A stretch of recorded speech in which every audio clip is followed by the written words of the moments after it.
Airplane Pilots of Reddit, what was your biggest weird beep moment that you survived and your passengers didn't notice? If you enjoy this video, consider giving it a like and subscribing.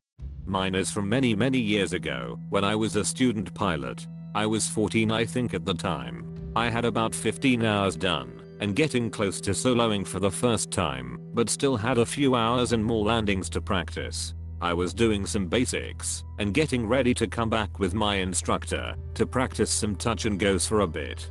Coming back through we had to pass through DTW's Bravo airspace, means need permission to go through it. A few minutes before I was about to call for permission, my instructor got really quiet. I looked over at him and he looked really bad. I thought he was going to puke, so looking for a bag.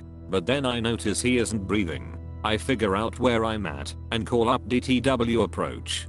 Declare a medical emergency and that my instructor was not breathing. I also told them I'm a student and never landed on my own before and never in a large airport. Detroit approach was amazing at helping me. They gave me an option for DTW or Willow, but Willow would have added a good 5 to 10 minutes since I was coming in from the SE. Opted for DTW, and they were great at giving me vectors while also getting the big jets out of the way. I remember hearing them tell several planes to go around and several more into a hold. Anyway, did my approach and made the most butter smooth landing I have ever made in my life. Even till this day. Ambulance was right there on the taxi waiting for me. Turns out my instructor, who was only 25, had a heart attack. He ended up being okay. All in all, from first call to him in the ambulance was less than 10 minutes thanks to ATC and DTW Tower. I'm a CFI at this point, and I'm flying with a student. We see a spider in the cockpit. I'm okay with spiders, but I don't want it distracting the student, so I mash it. Student missed the spider, but saw my movement and asked what it was. I responded it was a spider. I killed it as I'm glancing into the backseat area. I managed to casually add, "Why, are you scared of spiders?" without the student noticing the break in the sentence. Turns out the student is scared of spiders. For the rest of that flight I squished spiders behind my student's back as they came forward from the nest I had just spotted in the back of the plane. He never knew. I was in the process of getting my PPL, private pilot license, and I was flying circuits solo. Before I took off, the CFO of the flight school asked me if I was sure it was a good idea to fly. It's pretty windy. I was flying a Cessna 152 on a day with wind pushing 15 kts and turbulence around 20. I honestly don't know what I or anyone at the flight school was thinking letting me, 16 years old, take off. Anyways, a few bumpy circuits go by with no problem. I actually got some great practice landing in turbulence. So the last circuit of the day, I'm on final with full flaps doing the absolute minimum speed for approach in a 152, not taking into consideration that the air is super turbulent. For those who don't know, when it's bumpy you should be going a little faster on approach than usual. Anyways, I'm quite close to the ground, maybe 300 to 400 feet, and I can hear the wind blowing over the sound of the engine. Suddenly, no wind. I had just lost 15 to 20 knots of almost direct headwind on final approach with absolutely no airspeed to spare. I remember my shirt sleeves looked like they were inflating, and the plane stall warning started screaming at me. The controls became totally useless, like a limp computer joystick. Thankfully I had my hand on the throttle like my instructor taught me, and for whatever instinctual reason, good instructor probably, I gently pushed the throttle all the way and slightly lowered the nose. All of this took place in the span of about 5 seconds. I remember what I did, but not thinking about doing it. It was like when you drive somewhere and you suddenly realize you've arrived without remembering driving. Damn scary. Anyways, I landed the plane just fine and went home and took a nap. My parents said I was pale as a ghost when I got home. Flying is fun until it isn't. Similar story to you.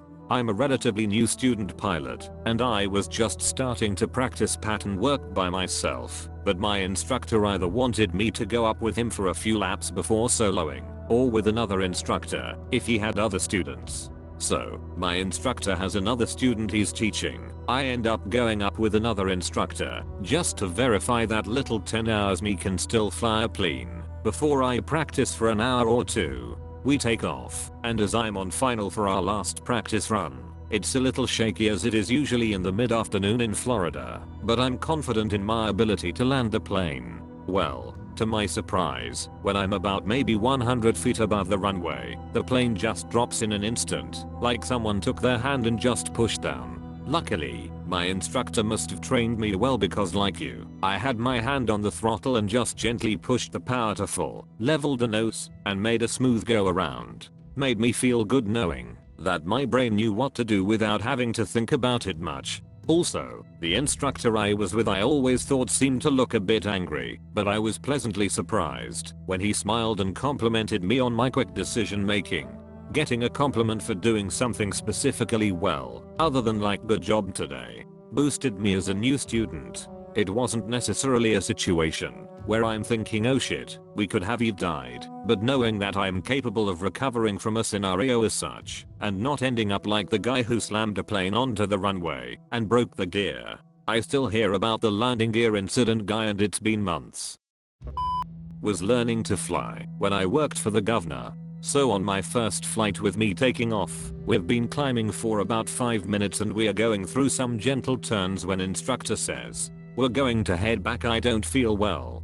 He takes over the stick, and he looks like Ash. He then starts to breathe erratically, and says I need to help him control the plane. He radios tower, and up till now I'm thinking it's a prank. Mayday mayday. He talks me through the whole thing. I'm trying to talk to the tower, repeat info, read gauges, remember lessons, listen to him, and hope he don't pass out. I was shitting myself. Takeoff is one thing, but landing? We land like a kangaroo with a rocket up its ass. I'm surprised the wheels didn't fold. Must have been 4 big bounces, but it's a big runway. Scrub speed. Finally get the plane to stop, and instructor passes out. He had an heart attack. He survived but only for a few months, before I heard he passed away in his sleep. But he got us down. I never continued the lessons. This entire story occurred in less than 10 seconds, and should have ended with headlines on CNN. Military pilot and not commercial, but it still could have ended in a disaster. Flying a CH-47D Chinook helicopter in Iraq mid-July 2008, when the temp was over 130 degrees. Packed full with 36 passengers at an altitude of only 100 feet, and speed of 140 knots, lower and faster than you'd ever fly in the US. We hit a thermal pocket of warm air that pushed us up, so I nosed the cyclic, looks like a joystick between your legs, forward to maintain altitude. I was a brand new pilot flying with a combat vet who wanted me to maintain altitude of 100 feet almost exactly, so no higher than 120 or lower than 80 feet. Nosing the aircraft down kept us from going higher, but we immediately hit a downdraft and the aircraft started to fall like a rock. I pulled back on the cyclic as hard as I could to get the nose up, but it hit my body armor and wouldn't go back any further. I watched the altimeter drop all the way to 19 feet and miraculously we stopped falling and began to climb at the last possible second. During the debrief, the other pilot, now one of my closest friends, who had well over 1,000 combat hours, told me he's never been so close to dying before. I wasn't shook up until I heard that. Even typing this today gives me chills. Not a pilot but a passenger. Was on a 16-seater turboprop when suddenly there's a loud bang, all the lights go out, and we drop. We're all looking around like what's going on? Is this how we die? After a few minutes the lights come back on and the pilot comes in, the PA says sorry about that folks, but we were just struck by lightning. No need to worry, everything seems to be working, except for the radar. It's fried. I may have worried a little. Commercial pilot here. Not the most exciting story, but because there aren't any good ones yet I'll reply. I was flying myself and 3 passengers over the Appalachian Mountain on a clear day. We hit some mild turbulence and the door opened to the cabin. The passengers all started panicking, so I basically said chill out guys, this happens all the time, and tried closing the door. I couldn't get it shut while also flying the plane, so I simple landed at a nearby airfield and closed it on the ground. After the trip was over I told the passengers that was the first time that had ever happened to me, and I was slightly panicked as well. This was about 7 years ago now. I took my brother and two cousins up for a short sightseeing flight one morning in a Cessna 172. I knew there was some weather coming in, so I wanted to get it over with quickly. About 20 minutes in I noticed the clouds getting worse and then some lightning off in the distance. Definitely time to head back. Heading back I radioed my intentions. Uncontrolled airport but with an FBO, and someone radioed back with the current winds. It didn't compute what they said, and in retrospect I should have asked for clarification. Get back to the airport, and as I'm on final I realize just how bad the wind is. Having a hard time keeping on center line and eventually go around on the first try.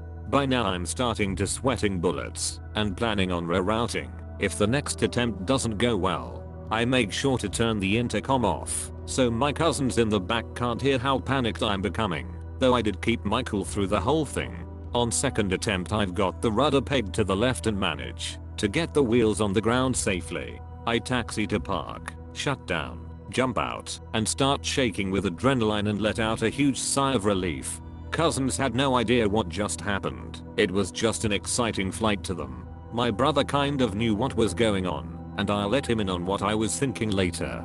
Apparently I had an audience of guys from the FBO watching me as well, probably yelling at me to go somewhere else. I'm honestly surprised sometimes I managed that landing with no incidents, especially since that was basically my first crosswind landing. If you enjoy these videos please consider subscribing.